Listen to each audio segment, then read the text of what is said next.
Assalamu alaikum wa rahmatullah.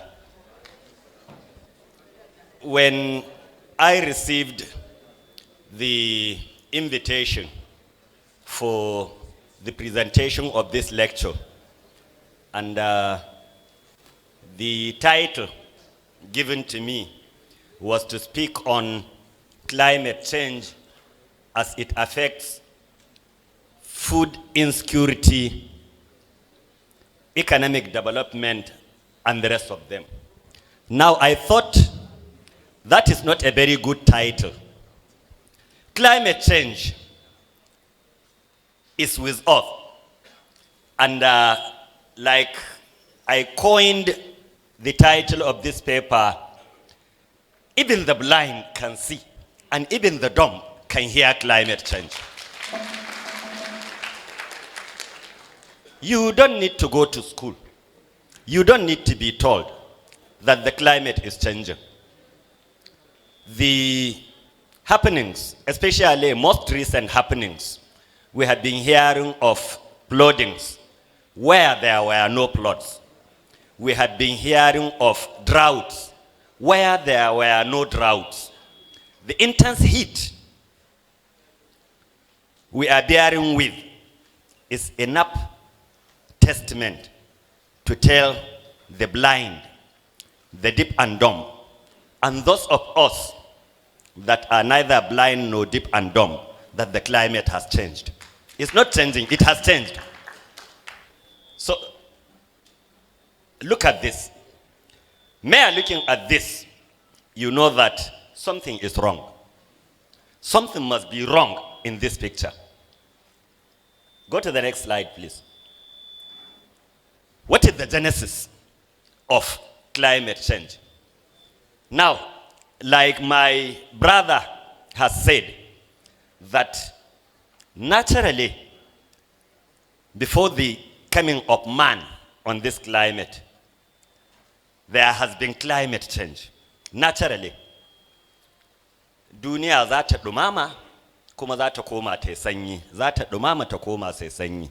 To amma yau da gobe, something happened in 1750, Industrial Revolution. Sadda aka fara amfani da combustion engines, wanda za a sanya mai a ƙona a generating power. Na lokacin da aka yi generating din power din nan tare da heat, wannan heat din sai ya fi ƙarfin wanda Allah ya sallada ma duniya ta rika generating naturally kuma ya rage. Industrial Revolution kusan shine babban driver na climate change ɗan adam yake fama da shi yanzu. Mu yi mamaki, Industrial Revolution ya yi solving a lot of problems. We are sitting here comfortably because of the Industrial Revolution that happened. Amma abin da ya kamata mu sani shine, duk inda development yake, kowane irin development ne, yana tare da consequences. In za ka yi expanding ƙasan noma sai ka sare itatuwa. Idan birni zai bunƙasa sai an sare itace don a yi manyan gine-gine. Duka wannan. In bohol za ka yi yanzu maimakon guga da ake sawa a jawo ruwa ka sanya mashin wanda you are now mining the water. Zuƙar shi kake yi. So duk wa'annan abubuwan su ne suka tattari yau da gobe suka kawo mamu climate change. Now, Industrial Revolution shi ya kawo mashina, injina da muke amfani da su a yau. Wanda ana amfani da injina ɗin nan an sauƙaƙa aikin gona, an sauƙaƙa transport namu. Yanzu maimakon da ana amfani da jakki, alfadari, doki, yanzu sai a hau jirgi, a hau mota, a sa mata AC da sauransu. Ga warfare, da ana amfani da kibiya da kwari da baka, yanzu an kai nuclear. All of this have consequences. And the consequences ɗin nan su ne muke ji a cikinmu. As of today, nearly 3 centuries after the Industrial Revolution, life on earth, despite those developments, is becoming unbearable, especially for those of us, kamar yadda Dr. Zayana ya ce, living in Africa and Asia and maybe part of the Caribbean countries, saboda nan ne talauci ya katutu. Go to Saudi Arabia, go to Dubai, ana zahi, matsanancin zahi. Go to Sudan here, ana zahi, amma iyakakka da zafin nan in ka hito waje. In kana cikin gidanka, in kana cikin ɗakinka, in kana cikin ofishinka, duk an modifying din climate din, an sanya maka sanyi. Haka cikin mota da sauransu. Next slide, please. Now, what is climate change? What is climate change? That the climate is changing is not contestable. Nobody, but wonder, like I said in the title of the paper, everybody knows that the climate is changing. So the bone of contention is, what is the cause of the climate change? Why does the climate change? That the climate is changing is not contestable. What is being argued over the years borders on the main causes of climate change. Climate change, as defined, I mean, we don't want to be defining, this is too academic. So for those of us that would want to know the meaning of climate change, I think Zayana has already presented that, so we don't want to waste our time here. Go to the next slide, please. Let's look at the causes.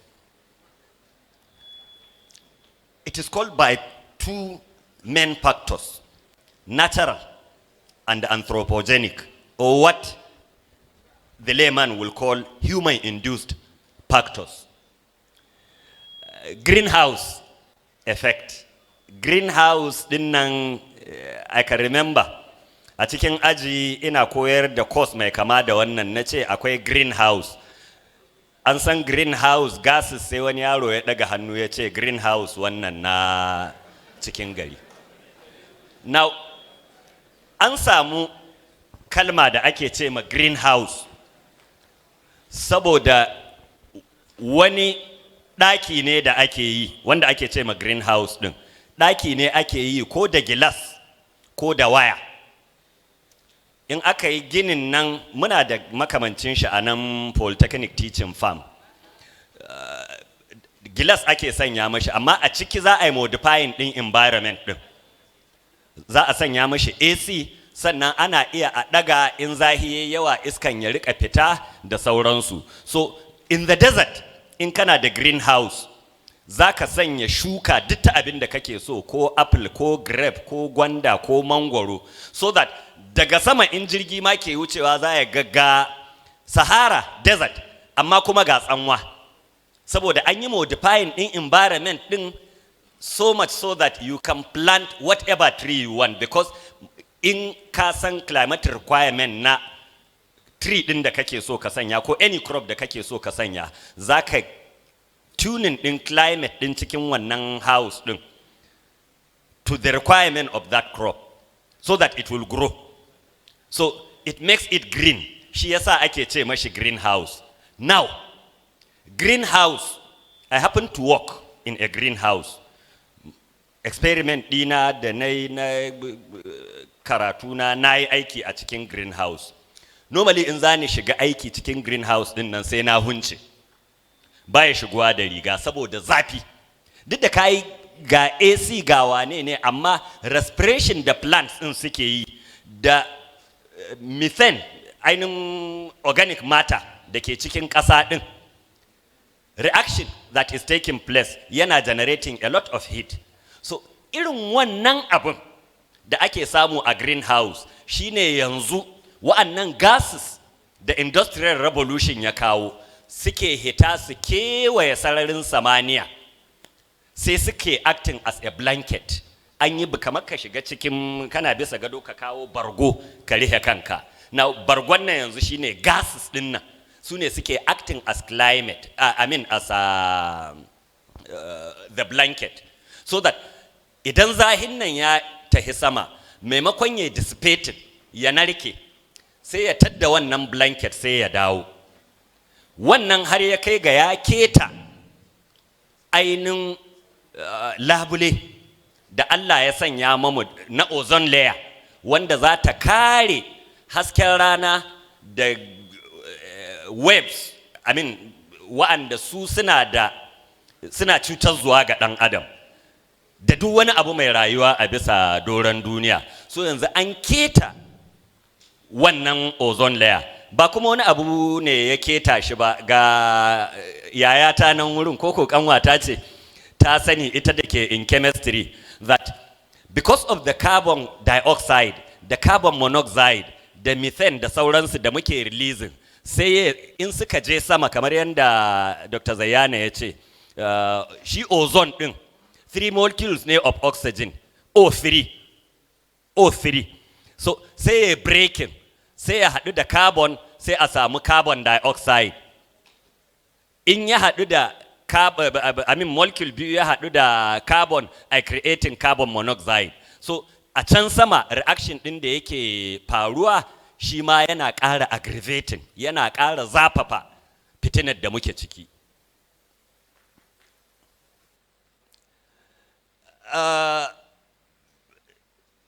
Shi anthropogenic agent na climate change ɗin nan, babban drivers ɗin shi shine abu biyu. Ga dai gases ɗin nan da muke releasing, wanda naturally through our respiration mun sani tun a primary cewa idan muka shaƙi lumfashi mun shaƙi oxygen, in muka hiddo lumfashi kuma mun fiddo carbon dioxide da water vapor da heat. Now duk dabba tana yin wannan, amma kuma sai Allah cikin hukuncin shi ya sanya itatuwa su kuma suna amfani da carbon dioxide ɗin da muke hiddowa, su kuma sai su ba mu oxygen. Now abu biyu ya faru, gaya saboda industrial revolution da machines da ake amfani da shi, yawan carbon dioxide da carbon monoxide da methane da wane ne ya ƙaru. Development kuma yana sanyawa muna sare itatuwa.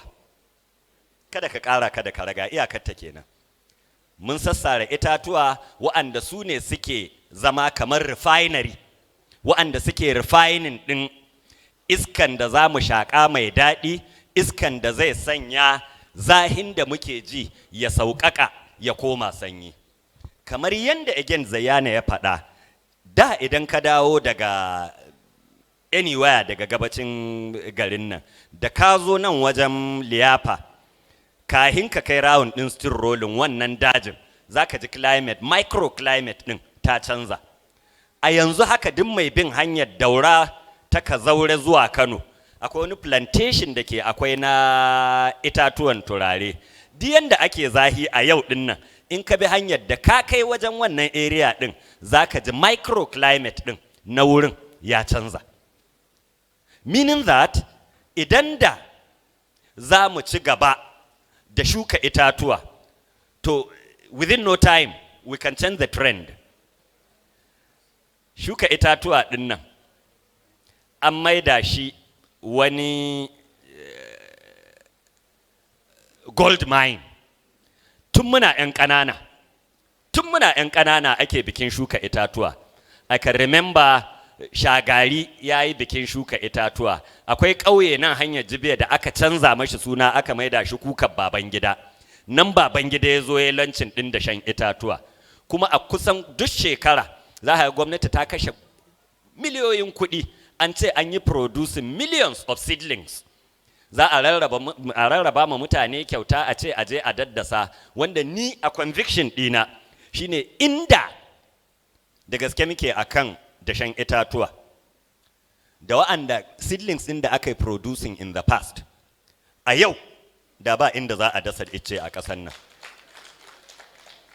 Yau ƙasan nan da ba inda za a dasa ice, saboda na san at a point in time nan EEC, waccan EEC ɗin da muka sani, a shekara sai su producing over 20 million seedlings, wanda kuma a Katsina state kawai za a raba su.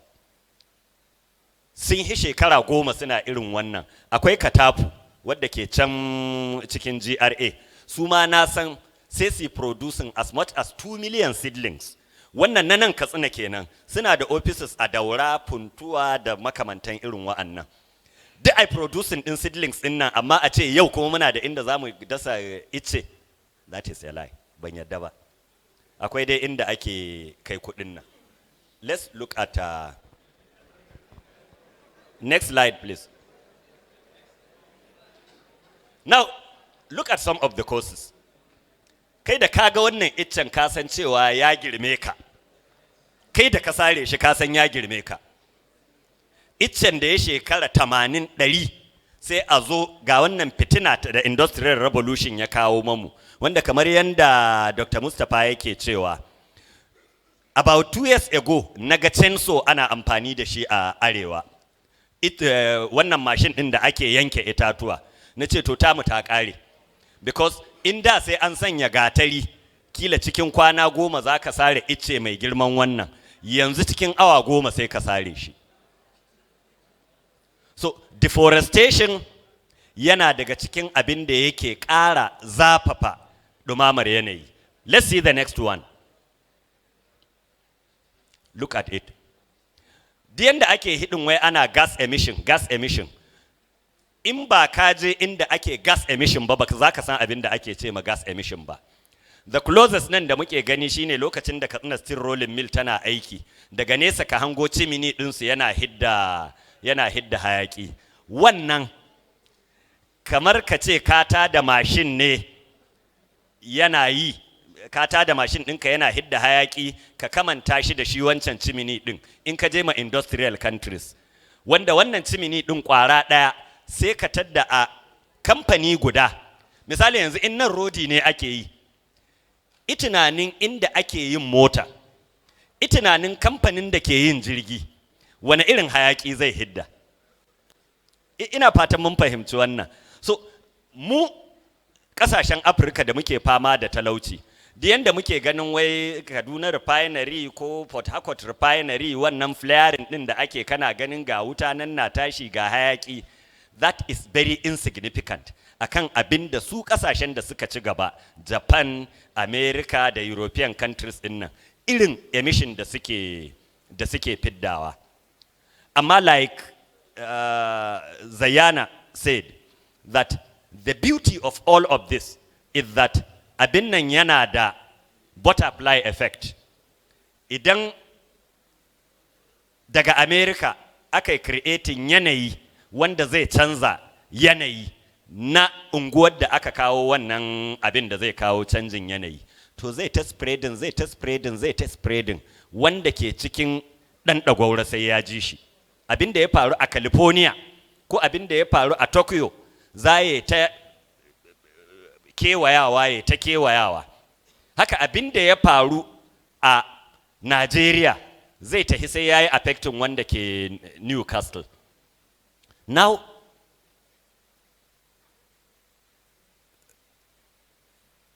saboda ganin cewa abin ya shafi duk mai rayuwa a duniya, ba wai ɗan adam ba kawai, sai United Nations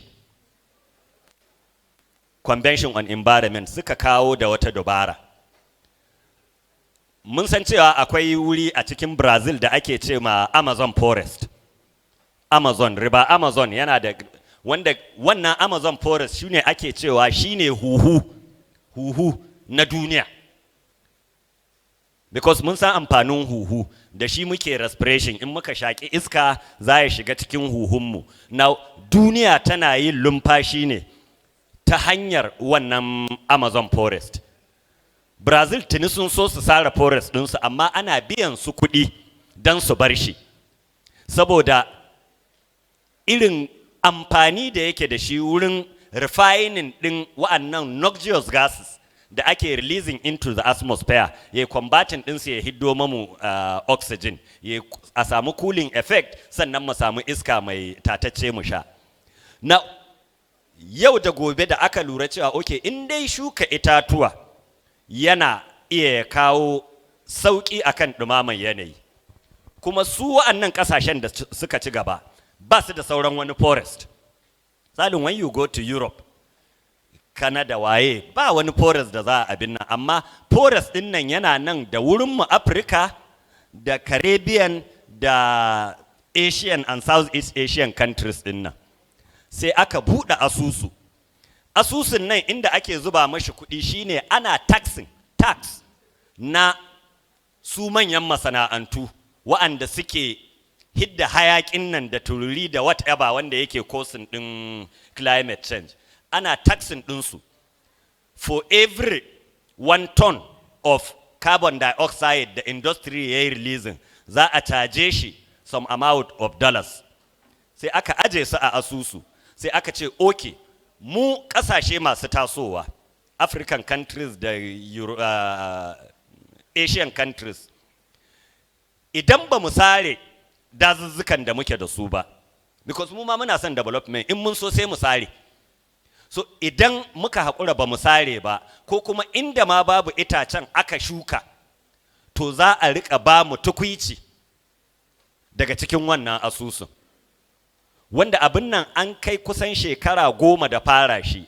At a point in time a nan cikin Katsina, akwai inda aka fara wannan abin, akwai wani kakanmu, kin hini sanin shi, da ya yi irin wannan cin da zugu ya yi plantation ɗin shi.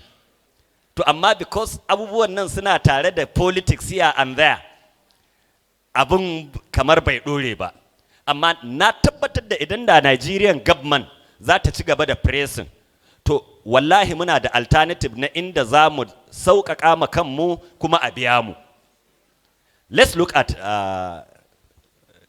next slide, please. So, because the climate is changing, so what? How does it affect you and I? Climate change has already begun to transform life on Earth.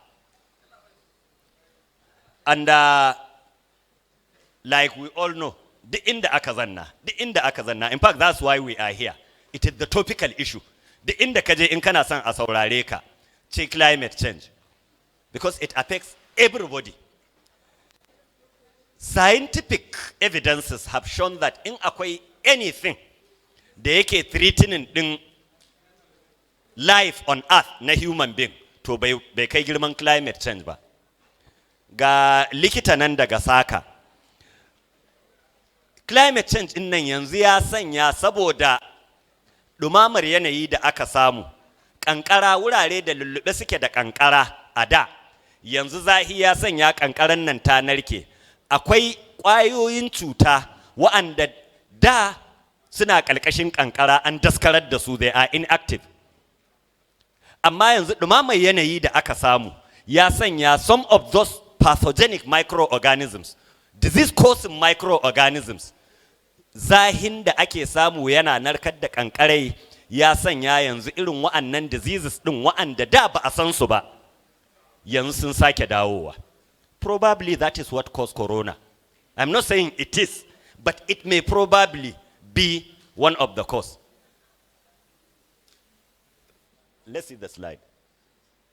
Now, Africa, being one of the poorest continents, is the most vulnerable continents on Earth that have to cope with climate change. Wannan political uprisings da muke ta fama da shi, banditry, kidnapping da sauransu, tuni, more than 20 years ago, we were told that zaman lahiya ko rishin shi a ƙasa ya ta'allaka ne ga yanayin da environment ɗinsu yake. Remember, long ago, mun san cewa akwai agitation a Niger Delta. Long ago, tun zamanin su kafin masu Ken Saro Wiwa. Saboda muhalli an gurɓata shi, ba inda za a samu kihi wanda dama su sana'ar su ne. So, once aka ce babu source to earn a living, ana cewa wane ne idle mind is the devil's workshop. Wa'annan yanzu da suke ta matsa mana, muna ta fama da su. Mutum yana zanna a gidan shi, an zo an kunna ma gidan wuta, rumbu ne an kunna mai wuta, dabbobin shi an ƙone, kaji da ƙwayaƙwai duk an kwashe. Suna da matasa a cikin yaran da abin nan yake affecting. Me kake so su yi? Me kake so su yi? Idan baka hukunta wa'anda suka yi wannan abun ba, to su ma wa'anda suke victims na abin nan za su jona su ma su je su rika yin wannan abun. Let's look at the slides, please. The social and economic indicators da ake gane cewa akwai climate change sun hada da changes in land and water use. Mun san yanzu yanda ake fama da neman ruwa. Da kowane gida zaka tadda akwai rijiya wadda da ka sanya igiyarka sai ka abin nan. Amma yanzu shiga cikin garin Katsina kaga ina ne inda zaka samu rijiya wadda zaka sa guga da igiya ka jawo. Dole sai an sa mashin. So the accessibility to water, quantity da quality da muke samu ya ragu. Settlement patterns dinmu ga conflicts duk sun matsa mamu.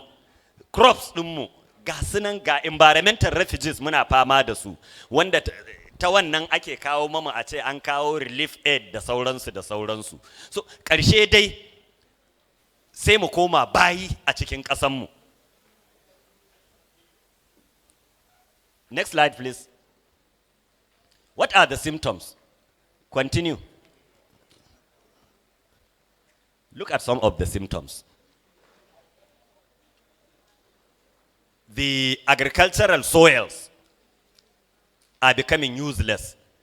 Places that we knew to be very fertile are unfertile today. Kamar yadda Zayyana ya ce, inda da za ka iya kai noma ka samu dame 1000, yanzu in ka samu dame 100, helin ɗinka ake yi. That is one of the symptoms. Ruwa da ake ta faman nema. In aka baka da budget na ruwan gidanka kawai ga magidanta, a baka da budget na ruwa ya ishe ka abin fitina. Now all of this are consequences of our actions and inactions. Next slide, please. Look at it. Zuwa neman ruwa. Inda da ƙorama ce za ka je ka ebo ruwa, yanzu ƙoramu duk sun bushe. In ba lokacin damana ba da damana ta wuce wata 1-2 ƙoramar da kasan sai ta kai baɗi tana gudanar da ruwa. Yanzu babu ita. Next slide, please. What are the consequences? Over the last few decades, 76% of all disaster events were either hydrological, meteorological, or climatological. This accounted for 45% of death and 79% of economic losses caused by natural hazards. Duk wata ibtila'i da aka samu wanda ya shahi duniya, za ka tadda cewa wa'anda suka shafi ko dai ruwa, ko ƙasa, ko yanayi, su suka yi akawuntin fo kashi 76 daga cikin 100. Sannan mace-mace da aka samu, yunwa, faɗace-faɗace, wutar daji, aman dutse, riftawar ƙasa. Recently, about 2-3 years ago, da aka ce an je haƙar zinari a Niger, wurin ya gabta, sama da mutum 150 ya mutu suna ƙalƙashi. Now, all of irin wa'annan abubuwan are consequences of some of our actions and inactions.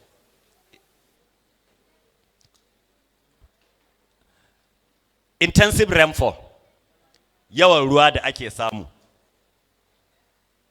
Ruwan ba wai yawan shi ne ya ƙaru ba, a'a the duration. Ruwan da ya kamata ka samu cikin sati 2, yanzu sai a yi maka shi cikin kwana 2. So dole ya creating flash floods. Sannan idan irin wannan ya haɗu kuma za ya je shi yanayin zahin nan global warming da ake cewa ya sa polar regions da suke lullube da kankara. Kankaran nan ta narke. Na kankaran nan da ta narke ta zama ruwa sai ta gangaro ta shiga cikin ocean. So akwai ocean rise. Wanda yanzu small island states suna nutsewa.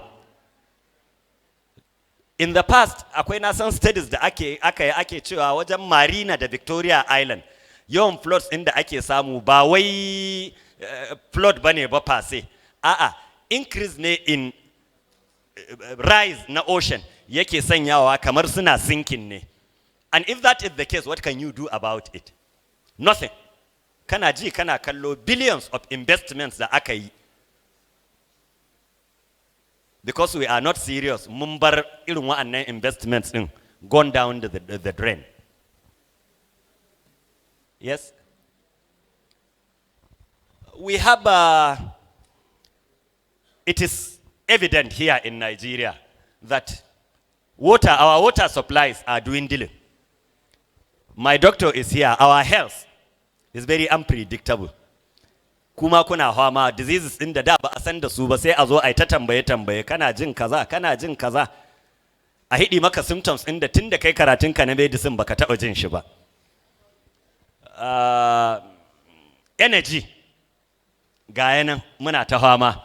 Transportation very unreliable. Our education is in distress. Recreation and tourism in shambles. Geographical boundaries and agro-ecosystem as well as series and compositions, species compositions and performance are changing. How many of us sitting here, especially those of us on this side of the hall, su a suka san wani kwaro da ake ce ma damana? Damana. Amma irina ne mutanen karkara ko? How many of us yanzu cikinmu banda wa'anda ke nan wurin, how many of us suka taɓa ganin shamuwa? Shamuwa. A kai in ka ce baka santa ba sai mu hidda ka daga nan ba. Baka san shamuwa ba? Jama'a ga wani nan kun ga duk shekarun shi bai san shamuwa ba. Now, there are some of these things. Wa'anda muka zanna muka tashi a ƙauye, akwai yanda ake gane taki mai kyau. How many of us are aware of maciya? Gwazarma ha? Gwazarma. Now, yanzu takin baka ganin gwazarma a cikin shi, saboda dama duk battery ne a ciki, chemicals ne, so in ma akwai life in the taki din an kashe shi. Amma wancan lokaci zaka tadda taki mai kyau zaka ga gwazarma a cikin shi, ga maciya tana yawo a sama. Looking very natural. Ana steering din taki kana jin kanshi na tashi ba wari ba. So dole wa'annan biodiversity yanzu sun kaura. Climate change ya sa duk sun tafi inda za su. Wasu sun mutu. Babu su a bisa doron duniya. Now what do we do to change the trend? Now look at this bullet number 2. Nigeria has the potential to generate about 50% of Africa's annual certified emission reduction and could implement greenhouse gas reduction projects that could generate the carbon credit of about 50 to 150 million tons of carbon dioxide equivalent. Now, at $10 per ton, this will translate into about 500 million to $1.5 billion in Nigeria. Yes, carbon credit. And the money is there laying. So if we can mobilize ourselves, mobilize our younger ones, plant the right species of trees, within no time, ko mu ba mu amfana ba su wa'annan ƴaƴan namu da suka hau suka yi mamu tambihi za su amfana.